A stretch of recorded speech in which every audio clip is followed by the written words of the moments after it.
तो good morning to all of you. आप सभी का बहुत बहुत स्वागत है। जय हिंद। ऑडियो वीडियो क्लियर है क्या? चलिए, ऑडियो वीडियो क्लियर है, बहुत अच्छी बात। सो आपका बहुत बहुत स्वागत है एड अंकल JEE की तैयारी यूट्यूब चैनल पे, जहाँ पे हम लोग building material and concrete technology portion cover कर रहे हैं, और जिसके अंदर मैंने अभी कंक्रीट टेक्नोलॉजी का पूरा पोर्शन कवर कर दिया।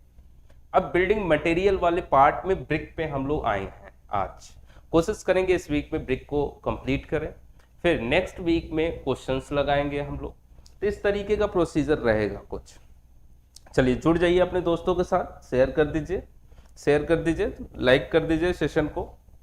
चलिए स्टार्ट करते हैं। ये है शपथ बैच JEE 2023-24। जो भी टारगेट बना रहे हैं आप 2022 का भी, उसके लिए ये बड़ा बेनिफिशियल है, क्योंकि इस building material and concrete technology के सेशन में हम लोग ब्रिक चैप्टर कवर कर रहे हैं, और आज का जो टॉपिक होगा वो होगा कंपोजिशन ऑफ ब्रिक अर्थ। और ये कंप्लीट कराया जा रहा है किसके द्वारा?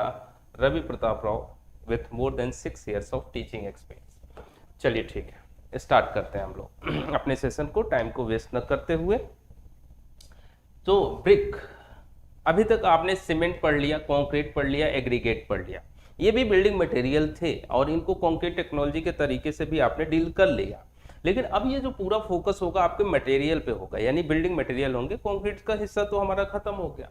अभी अगर बात करा जाए, बिल्डिंग मटेरियल बहुत पहले से यूज होता हुआ चला आ रहा है। ब्रिक जो है ये बहुत पहले से यूज होता हुआ चला आ रहा है, और इसलिए भी यूज होता है कि बड़ा इजी होता है। एक रेक्टेंगुलर ब्लॉक बना रहे हो आप, उसको आसानी से उठा सकते हो, कहीं पे भी यूज कर सकते हो। इसलिए ब्रिक बहुत पहले से यूज हो रहा है और अभी भी यूज किया जा रहा है।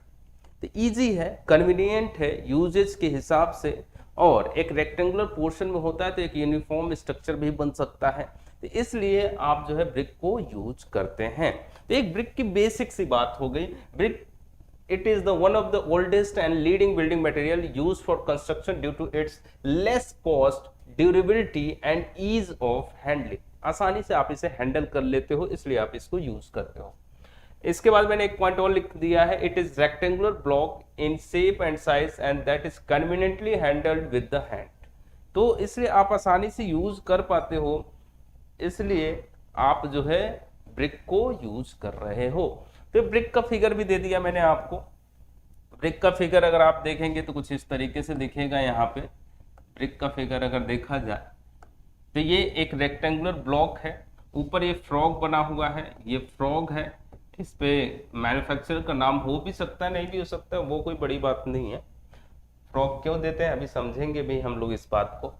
इसके कुछ कंपोनेंट भी दे दिए हैं, हालांकि आगे मैं बताऊंगा, लेकिन अगर ये फिगर में दिखा रहा है तो यहाँ पे भी समझ लें तो ज़्यादा अच्छी बात है। ये जो ब्रिक है इसका साइज क्या होता है नेक्स्ट पेज पे डिस्कस करूंगा। लेकिन अगर इसके कंपोनेंट देखे जाए तो ये रेक्टेंगुलर ब्लॉक है, जिसमें ए स्ट्रेचर बोला जा रहा है, यानी इस वाले पोर्शन को स्ट्रेचर बोला जाता है, इस वाले पोर्शन को स्ट्रेचर बोला जाता है।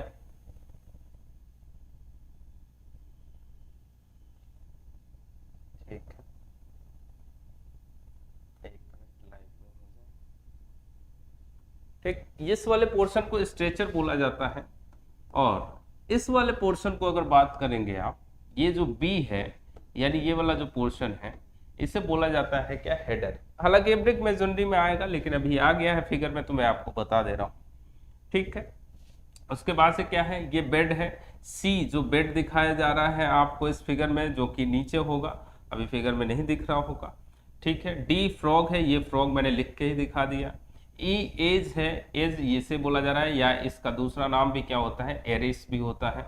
एफ क्या है? मार्जिन है, ये मार्जिन बोला जाता है। ठीक है, ब्रिक के कंपोनेंट हैं, इस तरीके से भी समझ सकते हैं। अब अगर मैं बात करूं तो ब्रिक जो यूज होता है, अगर मैं इसके साइज की बात करूं, साइज ऑफ ब्रिक, पहले इस बात को समझे हम लोग। तो साइज ऑफ ब्रिक क्या यूज होता है? अब देखिए, साइज से रिलेटेड एग्जाम में बहुत बार क्वेश्चन पूछा गया है, इसलिए साइज को थोड़ा सा अच्छे से समझ लीजिएगा, क्योंकि ये आसान सा क्वेश्चन है, इसमें भी लोग गलती कर देते हैं, तो वो गलती मत करिएगा कम से कम।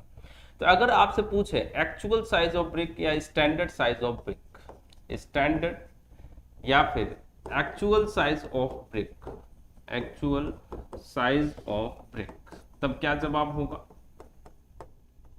क्या जवाब होगा? 19 इंटू 9 इंटू 9, सारी बातें आपको मैं सेंटीमीटर में दे रहा हूं, ठीक है। ये होता है एक्चुअल साइज ऑफ ब्रिक या फिर स्टैंडर्ड साइज ऑफ ब्रिक। अगर मैं इसी ब्रिक को यूज करूंगा वॉल के अंदर, विदाउट मोटार है, ये बात ध्यान से सुनिएगा, अगर इसी ब्रिक को लेकर के मैं एक वॉल बनाऊंगा तो उस ब्रिक के पास में क्या होगा, मोटार अप्लाई होगा, तभी तो दो ब्रिक जुड़ेंगे, कंबाइंड होंगे। जब दो ब्रिक मोटार के मदद से जुड़ते हैं तो उसी को ब्रिक मेसनरी बोलते हैं हम लोग। तो दोनों ब्रिक के बीच में मोटार आएगा, इस तरीके से ऐड होंगे। तो यानी अगर इस ब्रिक को मैं वॉल के अंदर कैलकुलेट करूंगा तो इसमें जो है मोटार भी ऐड हो जाएगा, और उस साइज ऑफ ब्रिक को मैं क्या बोल दूंगा, नॉमिनल साइज बोल दूंगा। उसे क्या बोल दूंगा मैं, नॉमिनल साइज बोल दूंगा, नॉमिनल साइज बोल दूंगा। तो नॉमिनल साइज क्या हो जाएगा, 1-1 सेंटीमीटर बढ़ जाएगा, 1-1 सेंटीमीटर बढ़ जाएगा। कौन सा बढ़ा, मोटार का थिकनेस बढ़ गया। तो इसको ब्रैकेट में लिख दे रहा हूं मैं, ये विद मोटार है, ब्रिक का साइज विद मोटार है, यानी ब्रिक वही है, बस एक विदाउट मोटार है और एक विद मोटार है, बस ये फर्क है। यानी ब्रिक का साइज वही है, नाम बस चेंज हो गया, नॉमिनल साइज। बात समझ में आ रहा है, नॉमिनल साइज बोल दे रहे हैं इसे। अब दूसरा जो साइज होता है, दूसरा जो साइज होता है, देखिए ये तो एक ही साइज हुआ ना, एक विद मोटार है, एक विदाउट मोटार है। अब दूसरा जो साइज होता है वो होता है ट्रेडिशनल साइज, ट्रेडिशनल साइज, या फिर इसे बोलते हो आप क्या, कन्वेंशनल साइज। ट्रेडिशनल या फिर क्या बोलते हो आप, conventional size, conventional size of brick. ये क्या होता है, 23 into 11.4 into 7.6 centimetre, 23 into 11.4 into 7.6 centimetre. ये ट्रेडिशनल है, या फिर इसे कन्वेंशनल बोला जाता है, या फिर इसे क्या बोल सकते हो आप, नॉन मॉड्यूलर भी बोला जाता है, non modular brick, non modular brick, कुछ भी नाम दे सकते हैं आप इन तीनों में से। अब देखिए बात को समझिए थोड़ा सा, ये ट्रेडिशनल क्यों बोला जा रहा है, क्योंकि ये पहले से यूज होता हुआ चला आ रहा है, लेकिन ये मॉड्यूलर फॉर्म में नहीं है, मोस्ट रेक्टेंगुलर फॉर्म में नहीं है। मोस्ट रेक्टेंगुलर फॉर्म में बाद में बनाया गया, 19 into 9 into 9 centimetre with motor, 20 into 10 into 10। तो ये मोस्ट रेक्टेंगुलर फॉर्म में है, मॉड्यूलर फॉर्म में है, ये मॉड्यूलर फॉर्म में नहीं है। यानी इसको आप क्या बोल सकते हैं, इस साइज को आप क्या बोल सकते हैं, इस साइज को आप बोल सकते हैं मॉड्यूलर साइज। और नीचे वाला साइज क्या हो गया, दो ही साइज तो लिखे हैं मैंने, एक, इसको तीन मत समझ लीजिएगा, ये तो एक ही साइज है ना, एक विद मोटार एक विदाउट मोटार है, ये अलग साइज है। तो इसे मॉड्यूलर साइज बोला जाता है, इसे नॉन मॉड्यूलर साइज बोला जाता है। तो पहले से यूज होता हुआ चला आ रहा था, ये बाद में ये इंट्रोड्यूस किया गया, लेकिन कई जगहों पे अभी भी ये साइज अवेलेबल है, इसीलिए इसे क्या बोला जाता है, ट्रेडिशनल साइज, कन्वेंशनल साइज। शायद आपके घर पे भी जो बना होगा शायद यही ट्रेडिशनल ब्रिक ही यूज हुआ होगा, शायद, एक बार चेक करिएगा, ये बहुत कम ही मिलेगा आपको। ठीक है, ये ब्रिक का साइज हो गया। इससे रिलेटेड आई होप सारे नाम मैंने दे दिया, modular, non modular, traditional, conventional, nominal, standard, actual. अब किसी भी नाम से आया उसका जवाब दे दीजिएगा। अब ये जो ब्रिक के ऊपर क्या होता है, ब्रिक ये जो था आपका, ये जो ब्रिक था इसके ऊपर क्या बना हुआ था, फ्रॉग बना हुआ था, यहाँ पे फ्रॉग बना हुआ, ये बना है फ्रॉग। तो ये जो फ्रॉग बना है इसका साइज क्या होता है, अगर इसके साइज की बात करी जाए तो इस फ्रॉग का अगर पहले मैं लेंथ देखूं, या इस फ्रॉग का अगर मैं विड्थ देखूं तो कितना होगा, और फ्रॉग का डेप्थ जो कि फिगर में नहीं दिख रहा है लेकिन इस वाले फिगर में दिख जाएगा आपको, ये जो होगा डेप्थ होगा, यहां से लेकर के यहां तक डेप्थ की बात कर रहा हूं। ठीक है, तो ये जो लेंथ है इसे लेंथ बोल रहा हूं, और इसे क्या बोल रहा हूं, विड्थ ऑफ फ्रॉग बोल रहा हूं। ये फ्रॉग की बातें जो कर रहे हैं आप, तो लेंथ, विड्थ, डेप्थ तो आपको फिगर में दिख नहीं रहा, तो लेंथ कितना होता है, जनरली लेंथ जो लिया जाता है फ्रॉग का वो कितना लिया जाता है, 10 सेंटीमीटर, और विड्थ कितना लिया जाता है, विड्थ कितना लिया जाता है, 4 सेंटीमीटर। डेप्थ जो कि फिगर में नहीं दिख रहा है, डेप्थ कितना लिया जाता है, 1 से 2 सेंटीमीटर। जनरली आपको देखने को मिलेगा 1 सेंटीमीटर, लेकिन कभी कभी 2 सेंटीमीटर भी ले लेते हैं लोग। यानी साइज ऑफ फ्रॉग अगर एक लाइन में लिखूं मैं, तो साइज ऑफ फ्रॉग क्या हो जाएगा, 10 इंटू 4 इंटू 1 सेंटीमीटर, ये साइज ऑफ फ्रॉग। अच्छा, फ्रॉग देते क्यों है, रीजन क्या है देने का, सारे इंपॉर्टेंट पॉइंट्स यहाँ पे लिखे जा रहे हैं। रीजन क्या है, क्यों दे रहे हो फ्रॉग? फ्रॉग ताकि कंपनी का नाम आ सके? नहीं, इसलिए देते हो क्योंकि दो लेयर में एक बॉन्ड बन सके, बॉन्ड क्रिएट हो सके। जैसे वॉल बना रहे हो तो ब्रिक मेसनरी बना रहे हो तो एक लेयर रख रहे हो, एक कोर्स रख रहे हो ब्रिक का, इसके ऊपर दूसरा कोर्स, तो दूसरे कोर्स, दोनों कोर्स के बीच में एक बॉन्डिंग भी तो होनी चाहिए, तभी तो स्टेबिलिटी आएगी उस मेसनरी में। तो उस बॉन्डिंग के लिए हम लोग क्या कर देते हैं, ब्रिक के ऊपर वाले सरफेस पे, टॉप सरफेस पे हम लोग फ्रॉग बना देते हैं। तो रीजन क्या है, क्यों फ्रॉग दिया जा रहा है? क्योंकि फ्रॉग जो है वो की की तरह काम करता है, इज एक्ट एज की बिटवीन टू लेयर्स, दो लेयर्स के बीच में की तरह काम करता है, यह बॉन्ड क्रिएट करता है, इसलिए फ्रॉग दिया जाता है। अब होता क्या है कि जगह खाली मिल गया, यहाँ पे जगह खाली मिल गया। अब इस जगह खाली मिल गया तो कंपनी फिर क्या करता है, ट्रेडर जो होते हैं, मैन्युफैक्चरर जो होते हैं, वो अपने ट्रेड का नाम भी यहाँ पे दे देते हैं ताकि एडवर्टीजमेंट भी हो जाए। तो वो एक मौका मिल गया तब दे रहे हैं, मेन रीजन वो नहीं है। तो ट्रेडर्स का नाम भी वहां पे चला जाता है, ट्रेडर्स का नाम भी चला जाता है। तो ये रीजन की बात हो गई, क्यों दे रहे हैं फ्रॉग, क्या साइज है, ये सारी बातें डिस्कस हो गई। ब्रिक का साइज क्या है, ये सारी बातें डिस्कस हो गई। ब्रिक का वेट भी अगर आप बात करेंगे तो कितना होता है, 3 to 3.5 kg वेट होता है। ठीक है, अब आगे बात को समझते हैं, हम आगे बात को समझते हैं। ब्रिक का एक इंट्रोडक्शन दे दिया मैंने आपको। अब ब्रिक जो बनाओगे आप, वो कैसे बनेगा? ब्रिक अर्थ से बनेगा, यानी मिट्टी से बनेगा, क्ले से बनेगा। तो उस अर्थ के अंदर कौन कौन से इंग्रेडिएंट होने चाहिए, क्या कंपोजिशन होना चाहिए, उस बात पे ध्यान देंगे। समझ रहे मैं क्या कहना चाह रहा हूं? जैसे आप सीमेंट पढ़े थे, तो सीमेंट को यूज करने जा रहे हैं, तो सीमेंट के अंदर कौन कौन से इंग्रेडिएंट थे आपने ध्यान दिया। वहां पे इंग्रेडिएंट जो ध्यान दे रहे थे सीमेंट के अंदर, वो ये इंग्रेडिएंट इसलिए रख रहे थे ताकि इसके अंदर केमिकल रिएक्शन हो, और केमिकल रिएक्शन होने के बाद ये कंपाउंड बने।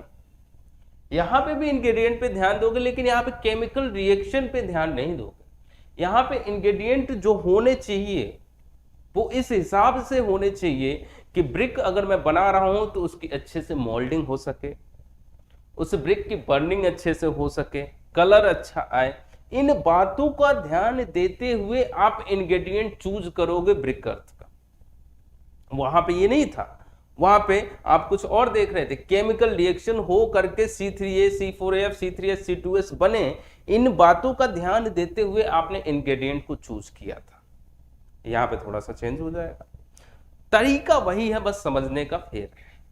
तो कंपोजिशन ऑफ ब्रिक अर्थ, यानी जो भी अर्थ लोगे, मिट्टी लोगे, क्ले लोगे, उसके अंदर कौन कौन से इंग्रेडिएंट होने चाहिए जिस वजह से हमारा एक प्रॉपर तरीके से ब्रिक बन सके।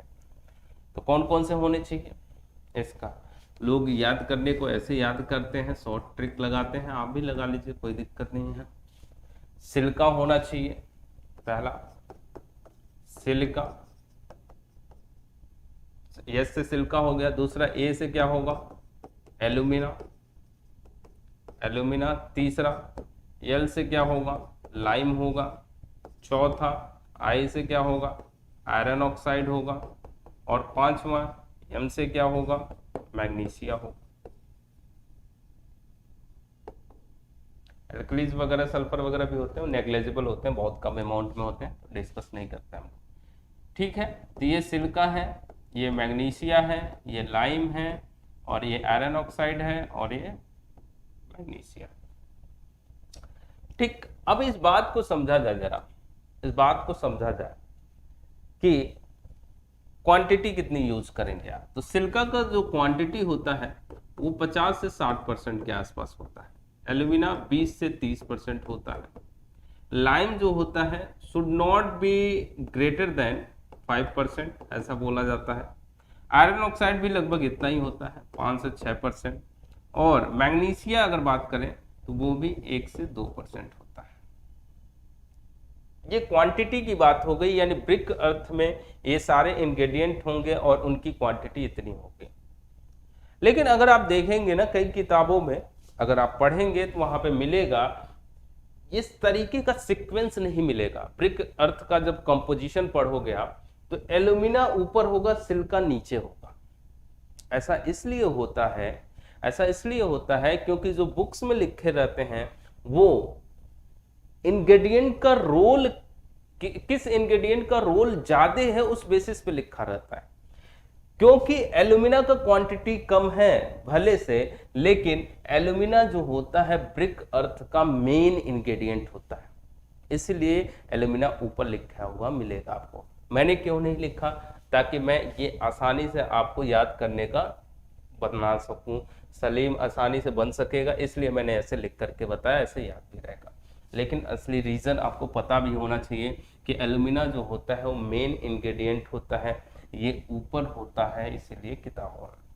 अच्छा, अब बात बोलोगे सर क्यों मेन इंग्रेडिएंट होता है, क्वांटिटी कम है फिर भी मेन इंग्रेडिएंट क्यों बोल रहे हैं इसको? इस बात को समझ सकते हैं हम लोग कैसे, रोल से, क्या काम है इनका उस बात से समझ सकते हैं। देखिए अब एक एक करके रोल को समझते हैं। सिलिका का क्या काम होता है? सिलिका, अच्छा मेन जो इंग्रेडिएंट है पहले उसकी बात कर लेते हैं, एल्यूमिना। एल्यूमिना का क्या काम होता है? एल्यूमिना जो है वो प्लास्टिसिटी इंपार्ट करता है। It imparts plasticity in the brick earth. It imparts plasticity in the brick earth. जब प्लास्टिसिटी इंपार्ट करेगा तो अच्छे से मोल्डिंग हो सकेगा, और जब मोल्डिंग अच्छे से होगा तो ब्रिक का शेप वगैरह प्रॉपर बन पाएगा, जिस वजह से आपको एक अच्छा ब्रिक मिल सकता है। तो जब भी आप ब्रिक बनाते हो तो ब्रिक अर्थ में इंग्रेडिएंट चूज कर रहे हो तो क्या चैलेंजेस आपको मिलेंगे? ब्रिक अर्थ यानी क्ले बनाओगे तो उस क्ले में क्या चैलेंजेस मिलेंगे आपको ब्रिक बनाने के थ्रू? भाई अच्छे से मोल्डिंग हो सके, आसानी से मोल्डिंग हो सके, यही तो एक मेन चैलेंज है। इसीलिए उस चैलेंज को कौन सही कर रहा है? एल्यूमिना कर रहा है। इसीलिए एल्यूमिना जो है मेन इंग्रेडिएंट बोला जाता है। तो या तो आप इस बात को ऐसे लिखते हैं प्लास्टिसिटी इंपार्ट करता है, और क्या बोल सकते हैं आप, आसानी से मोल्डिंग हो जाता है, इजिली मोल्डिंग। रोल की बात अगर हम करें तो इजिली मोल्डिंग, आसानी से मोल्डिंग हो जाता है, इसीलिए इसे क्या बोलते हो आप? मेन इंग्रेडिएंट भी बोलते हो। ठीक है, अब बात कर लेते हैं सिलिका की। सिलिका का क्या काम होता है? सिलिका जो है एक तरीके से बात करा जाए तो थोड़ा बहुत उसमें क्या होगा, बाइंडिंग होगी, स्ट्रेंथ अच्छा देगा, ये सारी बातें बोल सकते हैं आप सीमेंट से रिलेट करके। लेकिन यहाँ पे क्या है, कोई केमिकल रिएक्शन नहीं हो रहा है। तो मेन जो पॉइंट ये है कि सिलिका क्या करता है, जब जलाया जाएगा तो एक कोहेशन जनरेट करेगा, जिस वजह से पार्टिकल जो है एक दूसरे से बाइंड होंगे, यानी इसके अंदर वार्पिंग और ट्विस्टिंग, इन सारी चीज, श्रिंकेज एंड वार्पिंग से क्या करेगा, ये बचा करके रखेगा, जिस वजह से एक प्रॉपर शेप मिलेगा आपको ब्रिक का। उसका रीजन क्या होगा? सिलिका होगा। तो ये बात हम लोग ऐसे लिख सकते हैं, ये जो है शेप प्रोवाइड करेगा, ऐसा बोल सकते हैं आप, शेप मेंटेन करेगा। या फिर आप ऐसा बोल सकते हैं कि ये प्रिवेंट करता है, किसको प्रिवेंट करता है? श्रिंकेज एंड वार्पिंग को, ऐसा भी बोल सकते हैं आप। तो जिस भी तरीके से आप समझे। लाइम की बात करें, लाइम जो है ये फ्लक्स के तरीके से काम करता है। It act as flux. Flux का मतलब क्या होता है? गालक, गलाने वाला, यानी क्या करेगा ये। देखिए होता क्या है, इतनी बातें तो शायद आपको नहीं ध्यान होंगी, चलिए कोई बात नहीं, मैं फिर से बता देता हूँ। ये सारे इंग्रेडिएंट जो होंगे ब्रिक अर्थ मिट्टी में होंगे, क्ले बनाओगे, उसे एक यूनिफॉर्म साइज शेप में कन्वर्ट करोगे, उसे ले जाओगे, जलाओगे। जब जलाओगे तो क्या होगा कि सारे इंग्रेडिएंट जो है जलेंगे, फ्यूज होंगे, मेल्ट होंगे। तो जो फ्यूज होंगे, सबसे ज्यादा टेम्परेचर पे फ्यूज होने वाला जो इंग्रेडिएंट होता है वो सिलिका होता है। 1700 डिग्री सेल्सियस पे फ्यूज होता है एक्चुअली वो। तो हम लोग अगर कुछ ऐसे फ्लक्स मिला दें, जैसे लाइम अगर आपने मिला दिया, तो वो क्या करेगा, उस टेम्परेचर को कम कर देगा, यानी कम टेम्परेचर पे ही सिलिका को फ्यूज करा देता है। अगर कम टेम्परेचर पे फ्यूज करा देगा तो आपका जो कंजप्शन ऑफ कोल है वो क्या हो जाएगा, कम हो जाएगा, यानी थोड़ा सा इकोनॉमिकल हो जाएगा, पैसा कम लगेगा आपका। तो इसीलिए हम लोग लाइम को मिलाते हैं, लिम्का याद आ रहे हैं, तो लाइम को मिलाया जाता है। लाइम को मिलाने का रीजन समझ में आ गया।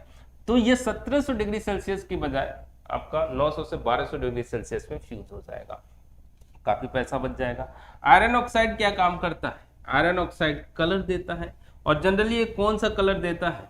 जनरली ये कौन सा कलर देता है?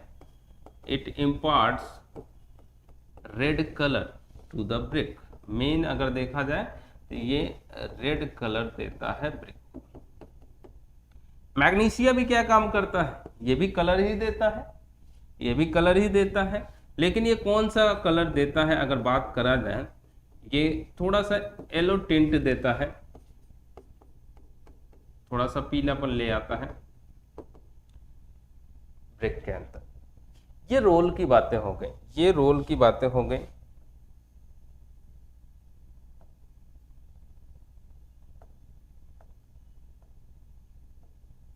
चलिए इसको क्या करते हैं, थोड़ा सा इधर करते हैं।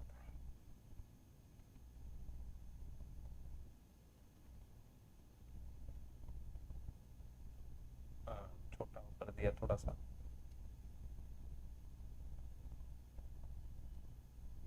दिख तो रहा ही होगा। अब एक बात और समझिएगा जरा, एक बात और समझिएगा। यहाँ पे अगर बात करें हम लोग तो एक और चीज बात कर सकते हैं कि अगर इंग्रेडिएंट को आप एक्सेस करेंगे तब क्या होगा। इंग्रेडिएंट को अगर आप एक्सेस करेंगे तब क्या होगा। जैसे मान लीजिए सिल्का है, अब सिल्का को अगर आपने ज्यादा किया तो क्या होगा। सिल्का अगर आप ज्यादा करेंगे तो उस कंडीशन में होगा क्या कि सिल्का जब ज्यादा होगा तो कोहेशन, उसके अंदर का जो कोहेशन होगा वो खत्म हो जाएगा। तो पहला point, it destroy cohesion. Cohesion क्या हो जाएगा? खत्म हो जाएगा। और उसके साथ साथ जो ब्रिक मिलेगा वो किस नेचर का मिलने लग जाएगा आपको? ब्रिटल नेचर का मिलने लग जाएगा। एल्यूमिना की बात करें, अगर आप एल्यूमिना की बात करें जो प्लास्टिसिटी इंपार्ट कर रहा है, अगर एल्यूमिना ज्यादा लेंगे आप तो क्या होगा? प्लास्टिसिटी ज्यादा हो जाएगा। और प्लास्टिसिटी अगर ज्यादा हो गया तो उसके अंदर क्या होगा? श्रिंकेज। अगर श्रिंकेज आया तो ब्रिक के अंदर क्या मिलेगा आपको? वार्पिंग भी मिलने लग जाएगा। और जो ब्रिक मिलेगा वो किस नेचर का मिलने लग जाएगा? हार्ड नेचर का मिलने लग जाएगा, हार्ड ब्रिक मिलने लग जाएगा। ठीक। लाइम की बात करें, अगर लाइम अगर आप ज्यादा लेंगे तो क्या होगा? ये ज्यादा, इसका काम क्या है? गलाने का, फ्यूज कराने का। ज्यादा फ्यूज करा देगा, ज्यादा मेल्ट करा देगा, तो पूरा का पूरा शेप क्या हो जाएगा? ब्रिक का, ब्रिक का पूरा शेप क्या हो जाएगा? खराब हो जाएगा, लूजेज इट्स शेप। शेप जो होगा ब्रिक का वो पूरा खराब हो जाएगा। आयरन ऑक्साइड या अच्छा मैग्नीशिया का अलग से आता है। आयरन ऑक्साइड अगर आप एक्सेस करोगे तो क्या होगा? ये मेन काम जो होता है कलर देना, हल्का फुल्का हालांकि स्ट्रेंथ भी देते हैं, ये वो इग्नोर कर रहे हैं हम लोग। तो अगर ये स्ट्रेंथ दे रहे हैं और रेड कलर दे रहे हैं तो क्या होगा? अगर आप इसको बढ़ा दोगे तो डार्क कलर यानी ब्लैक, ब्लू या फिर ब्राउन कलर आने लग जाएगा, कलर आने लग जाएगा अगर ये बढ़ने लग जाएगा तो। मैग्नीशिया जो है ये मेन अगर देखा जाए तो इसका कोई खास कलर से लेना देना नहीं है हालांकि। तो ये जो मेन अगर आप बढ़ाओगे इसका तो क्या होगा? उसके अंदर डीके ऑफ ब्रिक होने लग जाएगा। ब्रिक के पार्टिकल जो हैं वो टूट टूट के गिरने लग जाते हैं। डीके ऑफ ब्रिक, ब्रिक के पार्टिकल जो हैं वो टूट टूट के गिरने लग जाते हैं। बात समझ में आया? समराइज कर दे रहा हूं, मैंने क्या बताया। कंपोजिशन ऑफ ब्रिक कर्थ जिसमें Chilka, alumina, lime, iron oxide, magnesia होने चाहिए। 50 से 60, 20 से 30, 5, 5 से 6, 1 से 2%। अब क्या हुआ? इसको देखा जाए तो पहले मैंने रोल बताया, क्या काम है सिल्का का? शेप मेंटेन करना, श्रिंकेज और वॉर्पिंग से बचाना। एल्यूमिना का क्या काम होता है? प्लास्टिसिटी देना, जिस वजह से आसानी से मोल्डिंग हो जाती है। लाइम फ्लक्स के तरीके से काम करता है। आयरन ऑक्साइड रेड कलर देता है। मैग्नीशिया येलो टिंट देता है। अगर एक्सेस करोगे, सिल्का को ज्यादा करोगे तो पार्टिकल के बीच में कोहेशन खत्म हो जाएगा, जिस वजह से ब्रिटल नेचर का ब्रिक भी मिल सकता है आपको, शेप भी खराब हो सकता है। एल्यूमिना अगर आप ज्यादा करोगे तो प्लास्टिसिटी दे रहा है वो, यानी एक तरीके से प्लास्टिसिटी वाटर दे रहा है। बाद में प्लास्टिसिटी तो रिमूव भी होगा ना, वो लूज करेगा अपनी प्लास्टिसिटी को। तो जितना ज्यादा प्लास्टिसिटी उतना ही ज्यादा अपने प्लास्टिसिटी को लूज भी करेगा। जब लूज करेगा तो उसके अंदर सिंकेज के चांसेस भी बढ़ने लग जाएंगे, वार्पिंग के चांसेस बढ़ने लग जाएंगे। वार्पिंग मतलब ब्रिक का मुड़ना बात कर रहा हूं मैं। और उसके साथ साथ ब्रिक कैसा मिलेगा, हार्ड ब्रिक मिलेगा आपको। लाइम जो है वो शेप खराब कर देगा क्योंकि ये फ्लक्स है। आयरन ऑक्साइड डार्क कलर आने लग जाएगा। मैग्नीशिया ब्रिक के पार्टिकल गिरने लग जाएंगे, यानी अनसाउंडनेस प्रॉपर्टी इंड्यूस कर देगा। एक चीज समझिएगा, ये जो लाइम है ये फाइनर पार्टिकल के रूप में जाना चाहिए, लम्प्स के रूप में नहीं जाना चाहिए। हालांकि लाइम अभी बताया नहीं है मैंने, आगे हम लोग कवर करेंगे। लम्प्स के रूप में अगर ये चला गया तो एक प्रॉब्लम क्रिएट हो जाएगी। अब इस बात को मैं अगले पेज पे समझा रहा हूं, ध्यान दीजिएगा जरा। अच्छा ध्यान दीजिए, हार्मफुल इंग्रेडिएंट्स इन ब्रिक अर्थ। ये तो इंग्रेडिएंट थे, कौन कौन से होने चाहिए या होते हैं। अब इसके अंदर कुछ हार्मफुल इंग्रेडिएंट चले जाते हैं, तो वो कौन कौन से हैं हार्मफुल इंग्रेडिएंट, उनकी बात करने चल रहे हैं हम लोग। तो उनकी बात अगर करी जाए तो सबसे पहला जो है हार्मफुल इंग्रेडिएंट ब्रिक अर्थ में जो चला आता है, लम्प्स ऑफ लाइम। देखिएगा, समझिएगा, ये जो लाइम आप मिला रहे थे ना, लाइम आप मिला रहे थे यहाँ पे अगर बात करें तो ये लाइम जो है अगर लम्प्स के फॉर्म में चला गया तो ये हार्मफुल इंग्रेडिएंट बन जाएगा। क्यों, इस बात को समझिए। होता क्या है कि अगर इस सीमेंट में भी मैंने बताया था, हालांकि अगर जो है सीमेंट के अंदर लाइम यूज कर रहे थे वो सबके साथ अगर कंबाइंड नहीं हो रहे हैं, यानी फ्री फॉर्म में अगर जा रहे हैं, तो वाटर मिलते ही वो अपने वॉल्यूम को एक्सपेंड करते हैं 2 से 2.5 गुना तक। और इस वजह से कौन सी प्रॉपर्टी इंड्यूस होती है, अनसाउंडनेस। ये बात मैंने डिस्कस करी थी, याद आ रहा है आपको। वही सेम लॉजिक यहाँ पे भी, अगर ब्रिक के अंदर लम्प्स के फॉर्म में लाइम चला गया, यानी वो प्रॉपर तरीके से सबके साथ कंबाइंड नहीं हो पाएगा। और जब कंबाइंड नहीं हो पाएगा, लम्प्स के फॉर्म में जाएगा, तो वो वाटर मिलते ही अपने वॉल्यूम को 2 से 2.5 गुना तक बढ़ाएगा, जिस वजह से ऑब्वियस सी बात है ब्रिक के अंदर अगर वो 2 से 2.5 गुना तक बढ़ रहा है तो ऑब्वियस सी बात है उसके अंदर अनसाउंडनेस, यानी ब्रिक के अंदर क्रैक्स जनरेट होने लग जाएंगे, ब्रिक टूट सकता है। ये इसलिए हार्मफुल इंग्रेडिएंट बोल रहा हूं मैं इसको।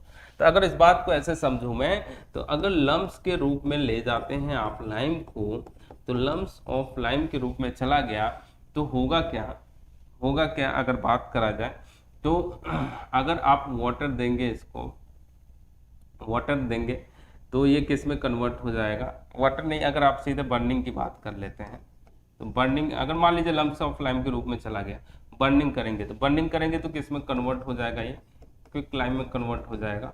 और इसको उसके बाद से जब वाटर मिलेगा, बारिश या जैसे भी हुआ वाटर मिलेगा, तो ये क्या बना देगा, फिर हाइड्रेटेड लाइम बना देगा।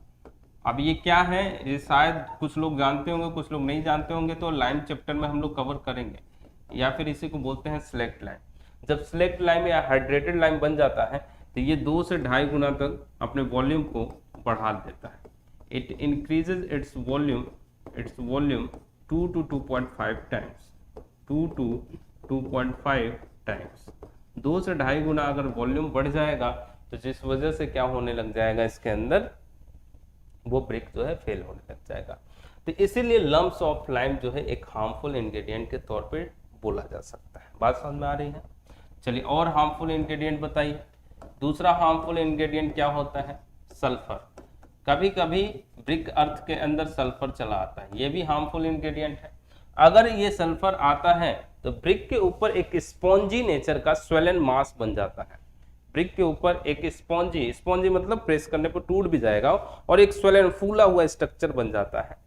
तो वो किसकी वजह से होता है, सल्फर की वजह से होता है। इसलिए सल्फर को भी क्या बोल सकते हो आप, harmful ingredient. So it causes swollen, spongy swollen mass लिख सकते हैं इसको हम लोग, स्पॉन्जी स्वेलन मास, स्पॉन्जी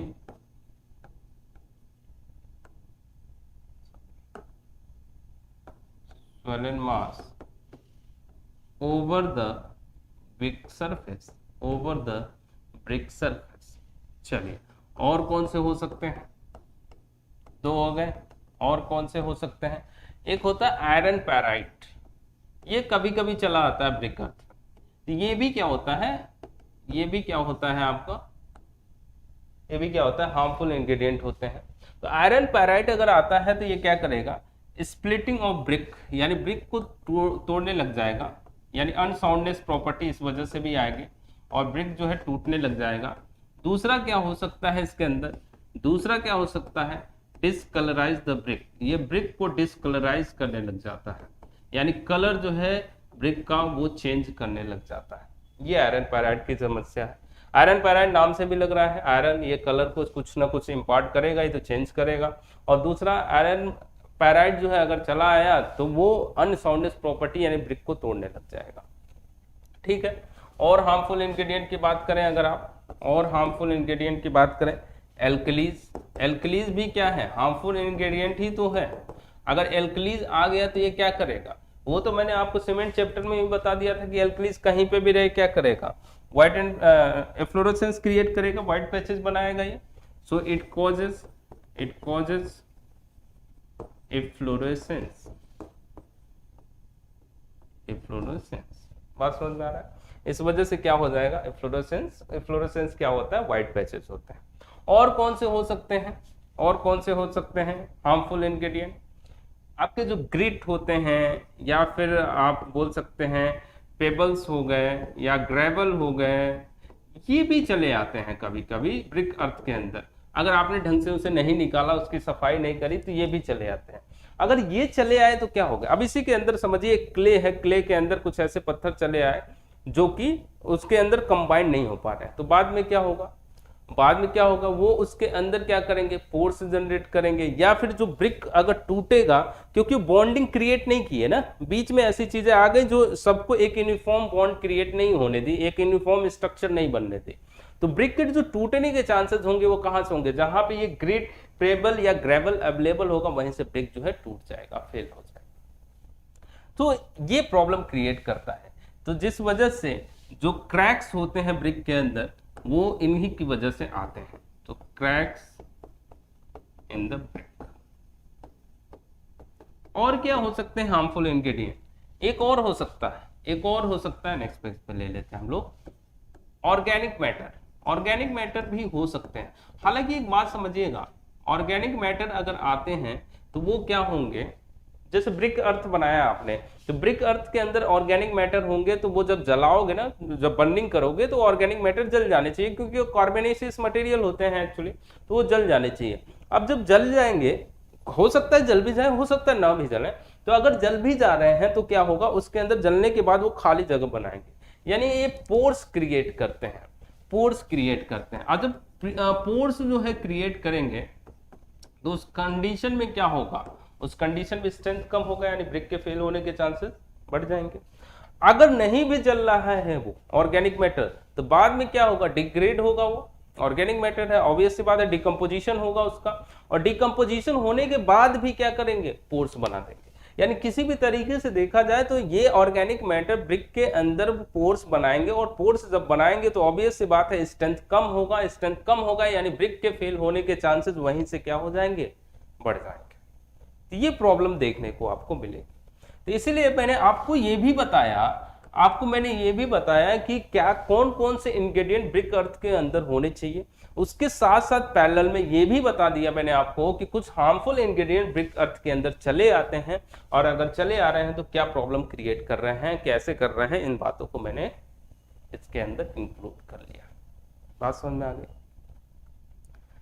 ठीक है, तो आज के लिए बस इतना ही रखते हैं, काफ़ी हो गया। तो हमने काफ़ी चीज़ें कवर कर ली। बाकी हम लोग नेक्स्ट क्लास में मैन्युफैक्चरिंग ऑफ ब्रिक पे बात करेंगे, ब्रिक की मैन्युफैक्चरिंग कैसे करी जाए उस पर बात करेंगे, और उसके आगे जो भी आएगा कवर करेंगे। तो इस वीक में कोशिश करा जाए हम लोग ब्रिक को ख़त्म करने का, और ब्रिक को ख़त्म करके फिर मंडे से क्वेश्चन लगाते हैं हम लोग। ठीक है, तो चलिए कल मिलते हैं सेम टाइम पे 12 बजे। Thank you so much, bye bye, जय हिंद। और सेशन को लाइक करिए, दोस्तों के साथ शेयर करिए, सब्सक्राइब कर लीजिए चैनल को अगर अभी तक आपने नहीं किया है तो, क्योंकि यहाँ पे देख रहे हैं फ्री ऑफ कॉस्ट में बहुत अच्छा कंटेंट मिल रहा है। तो थोड़ा सा क्राउड ले आइए, ज़्यादा लोगों को लाइए, ज्ञान बांटने से बढ़ता है, घटता नहीं है। So thank you so much, bye bye, जय हिंद।